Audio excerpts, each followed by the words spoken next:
all of a sudden, it's like when people say that, they're just like, yeah, it's like, all right, crazy, get away from me, and they're just like, but those are things that I learned how to combat in the world and gain respect. Because this is the thing, it's like when you show that humility, you show that approachativeness, and you show some of that stuff. When God takes them to an area where they want someone to console them, somebody that they know is a person of great integrity, someone that, has a loving, kind heart, and somebody that's not going to just go around and just tell everybody about what they're about to share with you, then you become that platform, you become that light in that organization.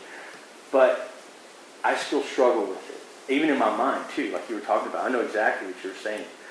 Sometimes like people will just get on my last nerve, and I'm just like cursing in my mind, and I just have to stop. I have to remove myself from that situation if I can.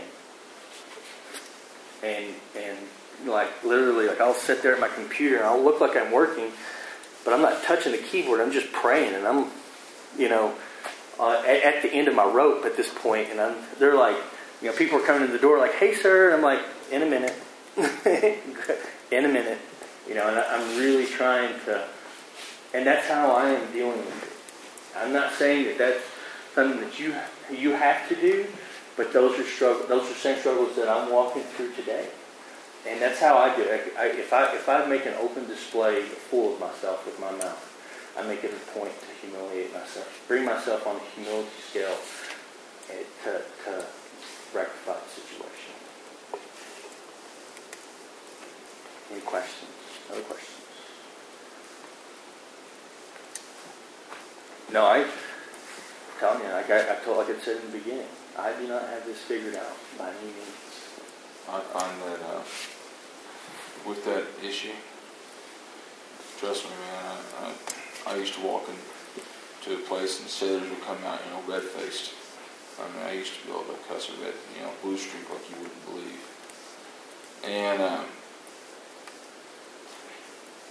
And sometimes I get irritated at work where everybody else is dropping the bombs, left and right.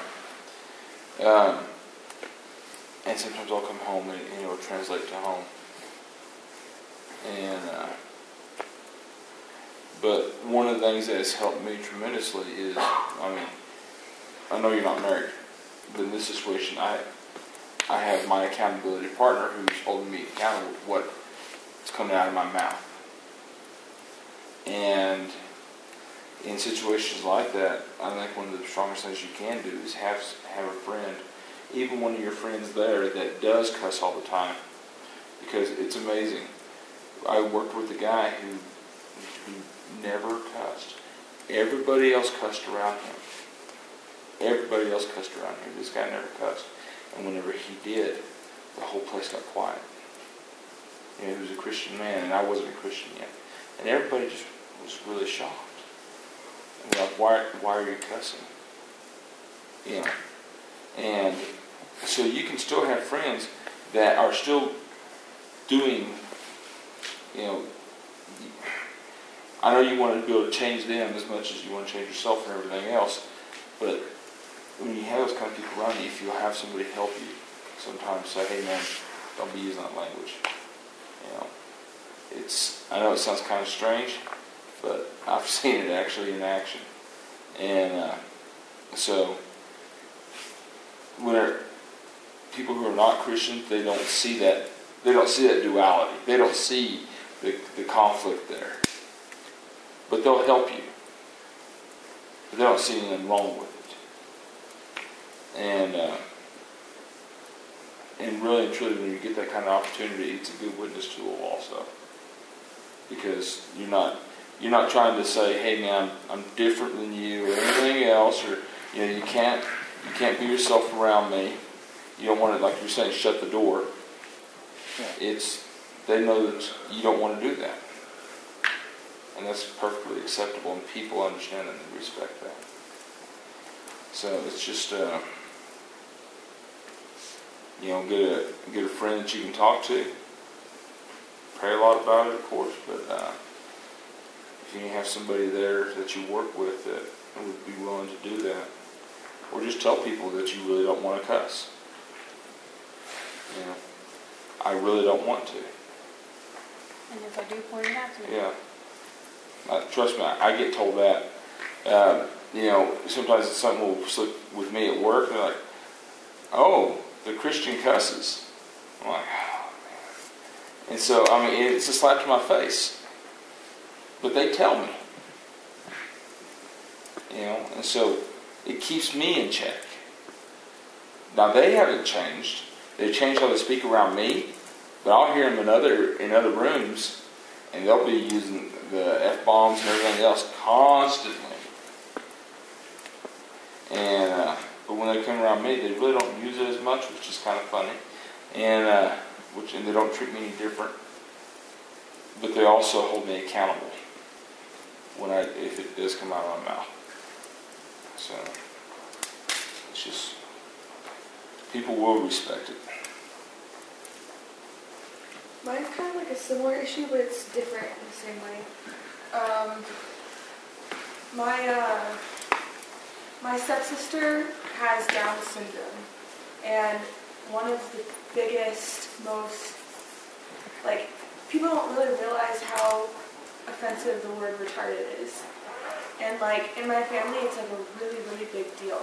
And, like, I'm not gonna lie, I used to do it, too. So I'm guilty of it, but, like,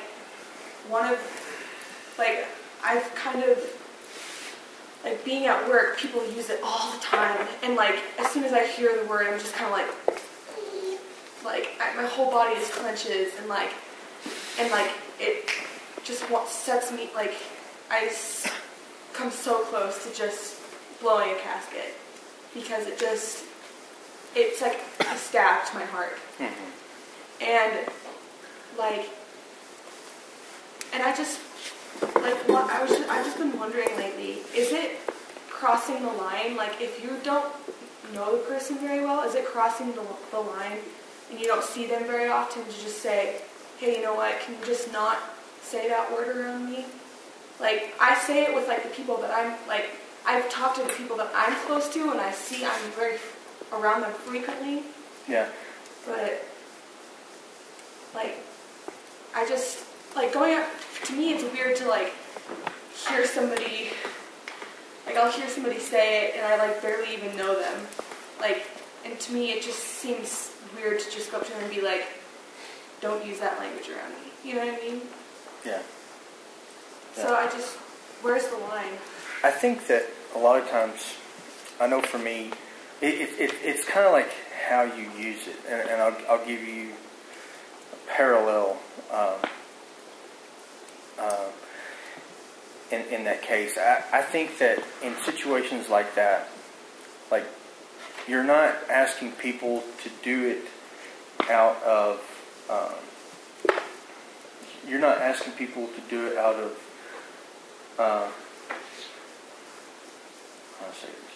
a lot of times what will happen and stuff like that, like, you know, stuff that is going to cause you to sin or cause you, now very carefully, let me express something. Anger in itself is not a sin, it's the action that follows and the thoughts that precede. There's nothing wrong with getting angry, so be very clear on that. There's nothing wrong with getting angry. It's what happens in your mind immediately after the anger starts, or what you physically do, but that becomes sinful.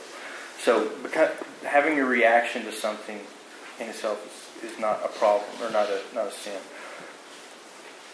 I think at that point, what you do, the choices that you make at that point has to be determined on your heart and what you've got to do at that point to keep from sinning.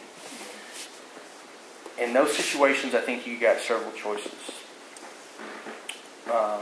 And like I said before, you have free will, just as they have free will. You have several choices at that point. Choice one, obviously, you know, if it's something that's going to bring you to extensive sin at that point, remove yourself from the situation. Like, if it's uncontrollable, it's something that you cannot bring to bear, bring to face. Two is, I think, also additionally at that point, is possibly confronting in love. don't know if you've ever like heard of like conflict. This is something I know. Did you ever do the conflict management thing in Crusade? Conflict resolution, conflict management. Talking about a sandwich or what? No, like that little wheel. Good thing about them, but then the bad thing and the good thing? No, I know what you're talking about. We haven't gone through it with them. I know what you're talking about. There was this thing that we used to do, and it was called conflict resolution, conflict management. And it was approaching conflict from a godly perspective. Basically, because it's like, how do you deal with those situations? And some examples of that would be, first, when you approach them, one of the things that you do, like let's say you know the person remotely. Like, just kind of like maybe works at the other end of the building. You see each other, like, hey, Jim, hey, just kind of like a quick, hey, Jim, don't make fun of me. I'm going to go see conflict resolution in a minute. Outside. I think if at that point you basically look at your options, you think about it prudently, and you say, coupled with prayer, and say, Lord, I really hate that word. It's driving me insane. I need some help. I need some guidance. Talk to me. And say, should I? And list some options. Go through it in your mind or on paper, whatever you got to do. And if you do confront, you confront in love. And you say, very plainly, like, hey, I just, hey, how you doing? Because you don't know where they're coming from either. You know where you're coming from, but you've got to take the more humble road. You've got to approach everything from humility. And say, okay, hey, how you been doing? Doing good? Okay. Yeah. Hey, I just wanted to bring something up that is really bothering me that I hear a lot in the office. You're not putting blame on that one specific person at that point. You're kind of like, the word retarded really bothers me because I have a sister with Down syndrome, and to hear that word, I think of, I love her so much that it really hurts me significantly to hear that word. Something to that nature. I don't know. It's something that I think you'd have to sit down and pray. I just kind of spin it off, but it's something that I think that honestly, in conflict resolution, you approach first and foremost in prayer. It's something that you have thought about, and two, you approach in great humility. And then the third thing, so we got either flee, you got, confront, or you've got the last one, which is the one of persevere. And it's basically like you learn to let it go. And that's the thing. Like, and I can't tell you which one is right, because every situation will dictate a different scenario. Because there is time to confront. There really is. There are people that need to be educated that, hey, that is not okay to say. Okay, that's what I'm saying. And there are times where you have to persevere. It's like in the cussing thing. There's just people that are not going to stop cussing around you. And the last thing you need to do is use the Bible as an excuse of why they've got to change their behavior around you. Because that's what, and this is the example that I want to get at, is that before the war started off, there was a lot of guys that were in the Army because it was a steady paycheck. Or there was glory that was thought to be in the Army at that point, to be in uniform, or to be, you're the soldier, When the war kicked off, there was a lot of people that were like, I'm a Christian, I can't go to war.